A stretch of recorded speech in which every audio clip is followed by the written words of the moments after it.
Ayan o, mismong video yan mga utol ha.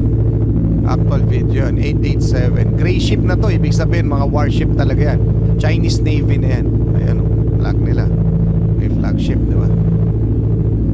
Ayan mga utol, di ba? Talagang diba, pansinin nyo, yung mga yan, nagmo-monitor yan, minomonitor niyan yung mga aktibidad na nangyayari sa ating katubigan. Partikular itong nangyayaring balikatan exercise. Talagang minomonitor nila yan, mga utol. Nung nakaraan, di ba, sa Ayungin naman. So, umiikot-ikot talaga sila, pero talaga nagmamasid talaga sila. At kung hanggat maaari nga yata, makuha nila yung impormasyon ng lahat ng galaw ng Pilipinas tungkol sa pagtatanggol ng ating teritoryo. Di ba? Gano'n naman yung diskarte niya, mga Chekwa na yan. Tuloy na muna natin. Ayan o. Mga karunungan, kaalaman, teorya, kasaysayan, hiwaga at mga bagong tuklas. Alamin natin, alamin natin. Yo, what's up? Ito mga utol, mukhang matindi to no? Ito ang actual footage. 4 na barkong pandigma ng China nakapasok sa Tawi-Tawi na Mataan. So, hindi na bago sa atin yan. Na nandyan yung, di ba? Nandyan yung mga warship, yung mga Chinese warship sa paligid natin sa ating mga katubigan. Hindi na bago. Pero nakaka-alarma pa rin in a way na talagang umiikot sila sa ating kapaligiran. Sa ating mga katubigan, no? Na pwedeng anytime soon magsimula ang invasion. Huwag naman sana, 'di ba? Kasi malala yan magsisimula na yan ng World War kung sakali, mga utol, pag itong gumamit ng armadong pag-atake itong China, talagang sigurado na. Mitya na iyan ang digmaang pandaigdig na siyang iniiwasan, alam ko. Iniiwasan niya ng buong mundo dahil hindi naman yan prioridad, dahil malaki ang mawawasak ang mundo natin dahil nuclear yan, labanan na yan. Hindi naman yan basta-basta barilan lamang, 'di ba? Batuhan ng mahihinang missile. Nuclear war yan. So yan po yung palagay ko, iniiwasan kasi mawawasak talaga ang balanse ng mundo. Anyway, alamin na natin mula to kay Ariel TV. Paki-subscribe siya, paki-like na rin yung video. Game na. Ariel TV.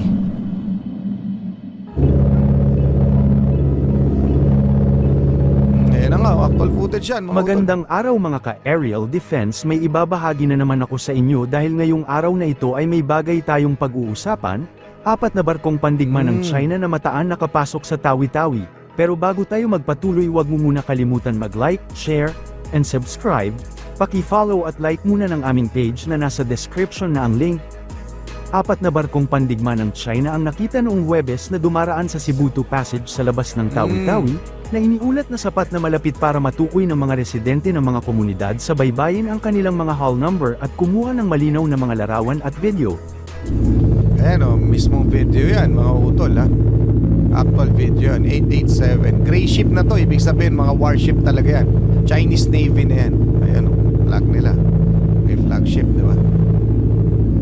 Ayan mga utol, di ba? Talagang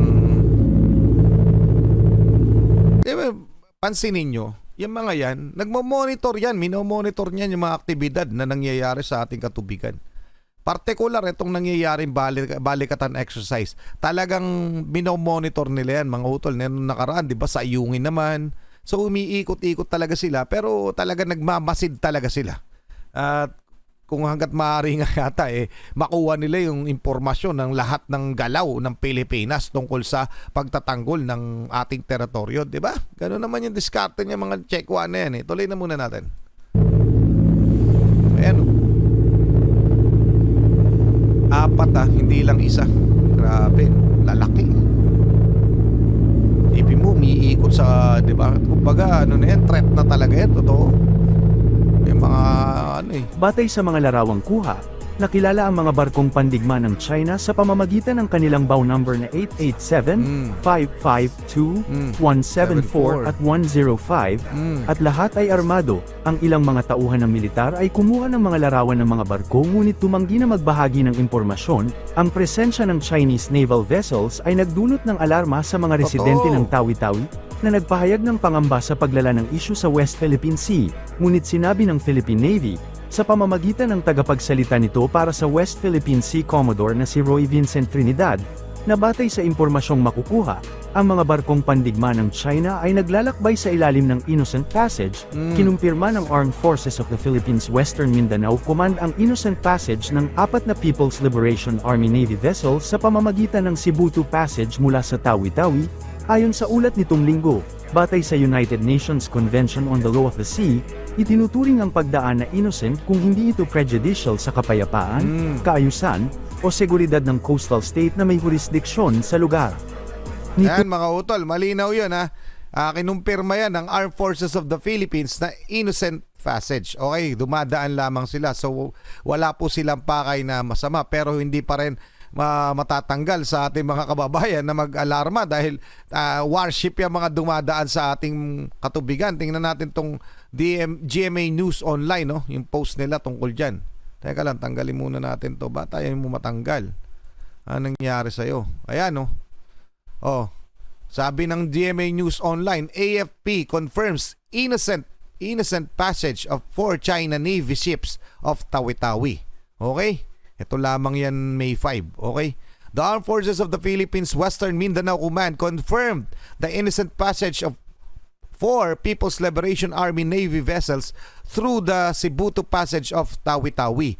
GMA Integrated News Program 24 Oras Weekend reported on Sunday. According to the United Nations Convention on the Law of the Sea or UNCLOS, a passage was considered innocent so long as it was not prejudicial to the peace, good order, and security of the coastal state that had jurisdiction over the area.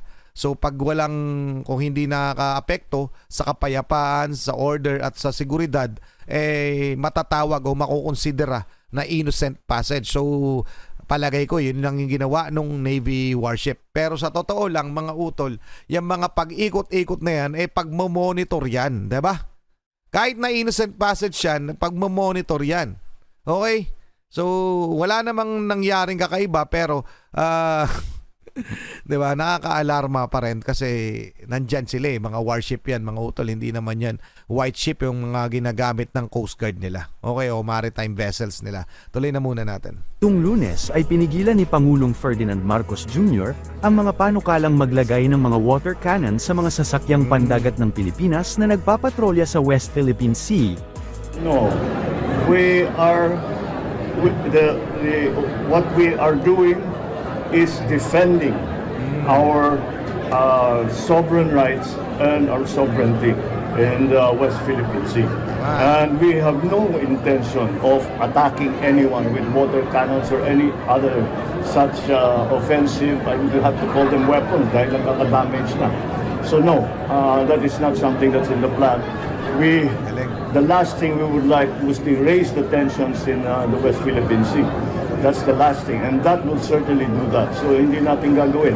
We will not follow the Chinese Coast Guard and the Chinese vessels down that road. Ayan malinaw na malinaw, hindi natin gagawin gumante ng pag-water cannon sa mga China Coast Guard na yan. Okay, hindi tayo bababa sa ginagawa nila, hindi tayo tutulad.